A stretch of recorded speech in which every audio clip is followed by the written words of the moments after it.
송광용의 밤마다 카페 테라스. 론리니스와 솔리튜드는 이렇게 다르단다. 아이와 종종 어린이 도서관에 간다. 아이가 책을 읽을 동안 나도 가져간 책을 읽는다. 가끔은 그곳에서 읽을 거리를 찾기도 하는데 어린이 도서관이라 사방에 동화책과 그림책뿐이다. 노르웨이의 그림책 작가 마리 칸스타 욘센의 그림책 안녕은 그렇게 읽을 거리를 찾다가 만났다. 이 책은 2017년 라가치상을 수상했다. 이 그림책은 단 한 줄의 글도 없이 그림으로만 이루어져 있다. 풍부한 이야기를 전하고 감동을 주는데 그림만으로 충분하다는 점이 이 책의 놀라운 점이다.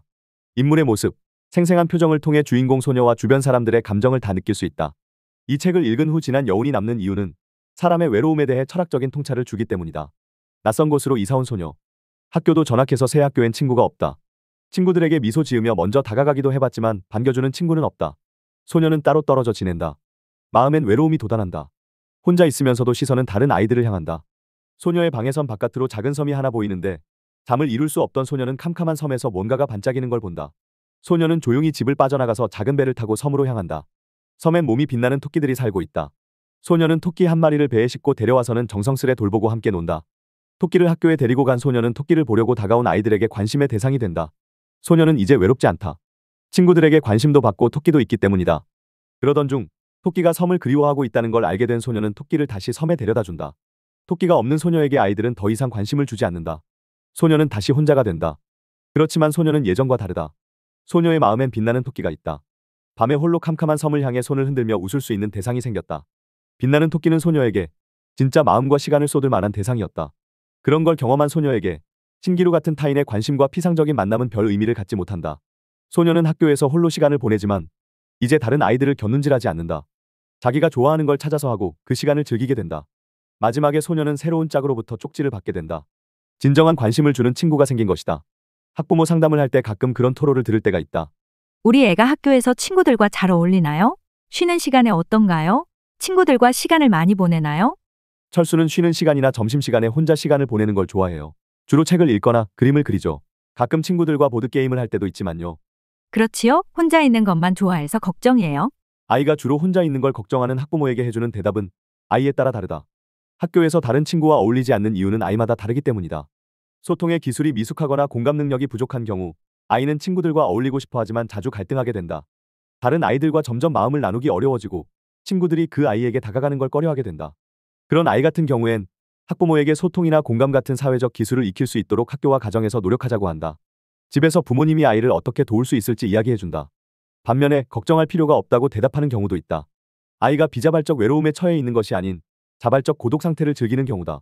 어떤 아이는 홀로 자신이 설정한 과업을 수행하며 시간을 보내는 걸 즐긴다. 다른 친구들과 어울려 활동해야 할 때는 또 그 상황에 맞게 행동한다. 모든 시간을 굳이 다른 친구들과 붙어서 보내려고 하진 않는다. 학부모에게 그런 부분을 상세히 설명하면 학부모는 그제야 안심한다. 하버드 대학 철학과 교수 폴 틸리히는 혼자 있는 시간을 두 가지 외로움으로 나누어 정의했다. loneliness는 혼자 있는 고통을 표현한 말이고 solitude는 혼자 있는 즐거움을 표현한 말이라고 했다. 혼자 있을 때 큰 고통과 결핍을 느끼는 사람이 있고 즐거움을 느끼는 사람이 있다.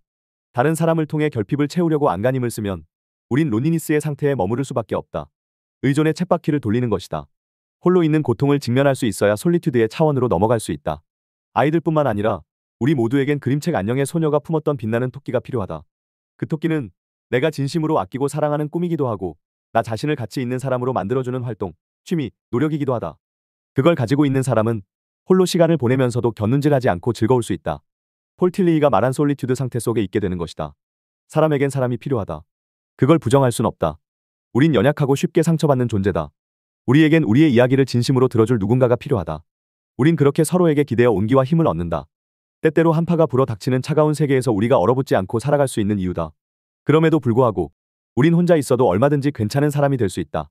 최소한 다른 사람과의 관계에서만 내 가치를 확인할 수 있는 불안정한 상태는 벗어날 수 있다. 그러기 위해서 무엇이 필요할까? 그림책 안녕을 다시 소환해보자. 이 얇은 책은 이 물음의 단서를 제공한다. 빛나는 토끼를 만나기 직전 무슨 일이 있었을까? 소녀는 캄캄한 밤의 어둠 속에서 빛나는 뭔가를 봤다.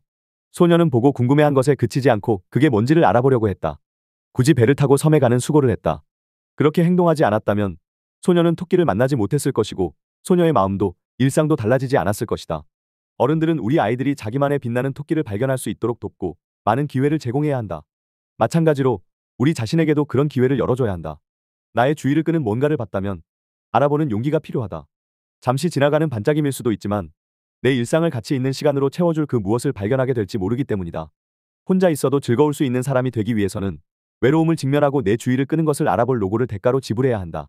어른들은 너무 분주하고 일상에 지쳐서 내 주의를 끄는 것을 무시하고 지낼 때가 많다. 일생 동안 노동하고 은퇴했을 때 무엇을 해야 할지 모르는 어른들이 의외로 많다. 수많은 모임을 참석하고 폭넓은 관계를 형성하지만 정작 혼자 있을 때 허무함을 느끼는 어른들도 많다. 혼자 있을 때 스마트폰에 빠져드는 것 말고 누구를 만날 궁리를 하는 것 말고 온전히 그 시간을 내 것으로 만들고 즐길 줄 아는 것. 우리가 배워야 할 중요한 과제다. 더 칼럼니스트